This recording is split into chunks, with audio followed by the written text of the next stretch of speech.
उम्मीदवार थी जिनकी जीत हुई है और ये मिसाल कायम हुई है। सुल्तानपुरी ए वार्ड 43 से वो जीती हैं आप उम्मीदवार जिनका हम जिक्र कर रहे हैं। और ये बड़ी जीत इसलिए है क्योंकि कुछ जीत अपने साथ समाज के लिए भी संदेश दिए रहती है। और हम बात करने की कोशिश करेंगे इस खबर पर अपने सहयोगी से वहाँ से, लेकिन ये बहुत बड़ी खबर मैं इस सूरत में भी कह रही हूँ क्योंकि कुछ केसेस वाकई बहुत एक्सेप्शनल होते हैं और वहाँ पर अगर कोई उम्मीदवार जीता है, किन्नर उम्मीदवार यानी कि वहाँ के जो लोग थे उन्होंने उन पर भरोसा जताया। सुल्तानपुर ए का हम जिक्र कर रहे हैं जहाँ पर सबसे महत्वपूर्ण बात यह है कि 52,000 की आबादी थी, 52,787 की आबादी थी और वो वहाँ पर फाइट करती हैं, जीतती हैं।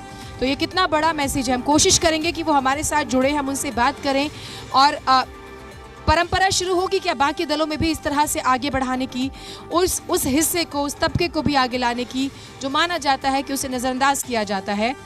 ये महत्वपूर्ण है।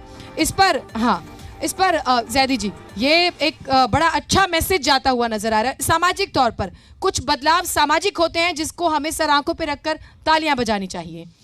बिल्कुल, देखिए आम आदमी पार्टी की सोच शुरू से ये रही है कि समाज का कोई भी तबका है वो किसी भी तरह से पीछे ना रह जाए, चाहे वो राजनीतिक भागीदारी हो या जनता के लिए काम हो। अगर हमने अच्छे स्कूल बनाए तो उसमें हर समाज, हर जाति का व्यक्ति का बच्चा उन स्कूलों में पढ़ रहा है। अगर आज मोहल्ला क्लिनिक खुले हुए हैं तो उन मोहल्ला क्लिनिक में हर समाज का व्यक्ति जो है वो जाके अपना इलाज करा रहा है। तो हमारी तो हमेशा से ये सोच रही है कि समाज के हर तबके को जो है वो राजनीतिक भागीदारी मिलनी चाहिए। उसी का ये एक पार्ट था और मैं बहुत खुश हूँ इस चीज़ से कि वो जीती हैं और आगे 5 साल वो काम करेंगी। उसके लिए मैं बहुत बहुत शुभकामनाएं भी देना चाहता हूँ उन्हें। इसका स्वागत होना चाहिए। शुभेंदु शेखर अवस्थी जी।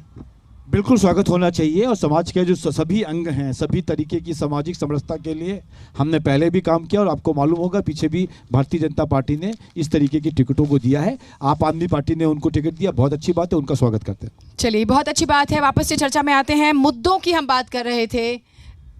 अनिल जी, मैं आप ही को लेकर आती हूँ। कौन से मुद्दे आपको लगता है जो सच में काम कर गए दोनों ही के हक में, बराबर की टक्कर? क्योंकि आपके पास तो बहुत ज़्यादा कुछ नज़र नहीं आ रहा ग्राउंड पर सर फिलहाल अभी। जीना जी, मुद्दों की बात करें, अभी हमारे मित्र सुधांशु जी शिक्षा की बात कर रहे हैं, तो मैं आपके सामने एक ऐसी रूपरेखा प्रस्तुत करता हूं कि जिसमें आपको लगेगा कि शिक्षा का जो मॉडल है उसमें सिर्फ और सिर्फ प्रचार को घुसा के इन लोगों ने आगे काम किया है। अभी हमारे मित्र बता रहे थे, मैं इनको फिर से आंकड़ों पे लेके जाऊं तो 46 स्कूल ऐसे हैं जो 6 सालों में बंद हुए हैं। एमसीडी के स्कूलों की मैं बात कर रहा हूँ।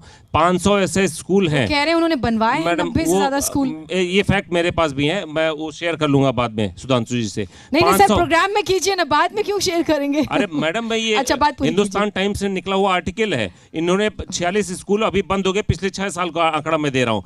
500 स्कूल ऐसे हैं जहाँ पे प्रिंसिपल नहीं है। 5,000 इनके शिक्षकों की कमी है। 2,000 खेलकूद के शिक्षकों की कमी है। 3,000 स्पेशल एजुकेटर की कमी है। कई ऐसे स्कूल है जिसमें कोई भी सिक्योरिटी गार्ड नहीं है और नॉर्थ एमसीडी के सारे स्कूल में कोई 24 घंटे का गार्ड नहीं है। ये सच्चाई है।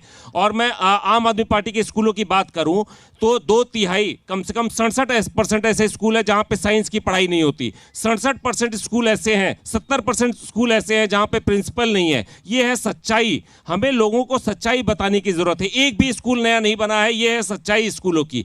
पर ये सारी चीजें आज के मौके पे हमें बहस नहीं करनी चाहिए। इतने नहीं, ये मुद्दे सर देखिए, मुझे ये चीज अच्छी लगती है कि कम से कम ये डाटा आए, ये बात हो, मुद्दों पर बात हो। लेकिन मैं जो फिर समझना चाहती हूँ, क्या दिल्ली वाले इस काम को देख के वोट नहीं करते? यदि यही होता तो बार बार बात होती है कि शीला जी ने बहुत काम किया, फिर क्यों कांग्रेस सूखा झेल? जीनत जी, इस बात का मुझे क्षोभ भी है कि अगर झूठ की दुकान अच्छी सज जाती है तो लोग वहां पहुंच जाते हैं। इसमें मुझे अभी चुनाव के परिणाम से कोई शिकवा नहीं है। मैं इस जनादेश को मानने के लिए तैयार हूं और मानता हूं।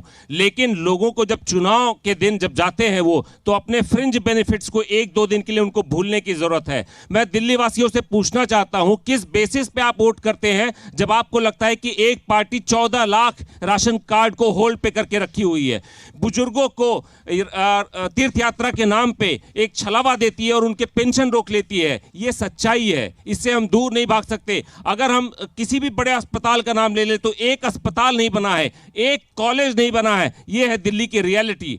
जहां तक मैं कुछ हमारे जो प्रोग्राम थे, मैं आपके सामने मैं पहले भी कहा था कि कुछ ऐसे इशू हैं या बिंदु हैं जिस पे इन दोनों लोगों को काम करने की जरूरत है। जैसे जल भराव की समस्या अगर होती है तो उसमें एमसीडी और सरकार दोनों की दखलंदाजी है, इसीलिए हमारा सवाल इन दोनों से बन जाता है। तो वही तो अरविंद केजरीवाल जी कहते ना जरा पिछले दिनों कि आप हमें डबल इंजन दे दीजिए, हम काम करेंगे। जीनत जी, काम करने की इंटेंशन, एक मिनट, काम करने की इंटेंशन की प्रॉब्लम है। कभी भी आपने 7 साल पहले 8 साल पहले ये कभी नहीं सुना होगा कि एमसीडी दिल्ली में इतने दायरे में काम होता है। एमसीडी का दायरा अलग है, सरकार का दायरा अलग है, एलजी का दायरा अलग है, लेकिन जिस तरीके से सड़क पर ये लड़ाई आ गई है ये बताता है कि कोऑर्डिनेशन से काम करने की जो इंटेंशन है उसकी कमी है अभी। ठीक है, जैदी जी इस पर जवाब दीजिए। मैं लाती हूँ सर्वेश्वर जी आपको एक बार प्रतिक्रिया शॉर्ट में। मैं अपने साथी को जवाब दे दूं कि आप चलिए मेरे साथ, बुराड़ी में 450 बेड का हॉस्पिटल तैयार हो चुका है। सरिता विहार आप मेरे साथ चलिए पॉकेट में, वहां पे 350 बेड का हॉस्पिटल था। आपको दिखाई नहीं देगा, स्पोर्ट्स यूनिवर्सिटी बन रही है। आपको अब आप कितना भी 14,000 कमरे हमने बनाए हैं, आपको कुछ नहीं दिखाई देगा। 14,000 कमरे कहाँ पे बना दिए? पूरे दिल्ली में बने हैं पिछले 8 साल में। आप, मैं बता रहा हूँ, जनता आज जो देखिए अनिल जी को क्यों नहीं दिख रहा? आज आप दोनों साथ जाएंगे सर। मैं उसी का लोकेशन मंगा लो। अभी गूगल मैप खोल के देख। अब मेरा थोड़ा राइट टू रिप्लाई मुझे बोलिए आप। मैं ये कहना चाह रहा हूँ कि देखिए जनता जो है वो जनार्दन है।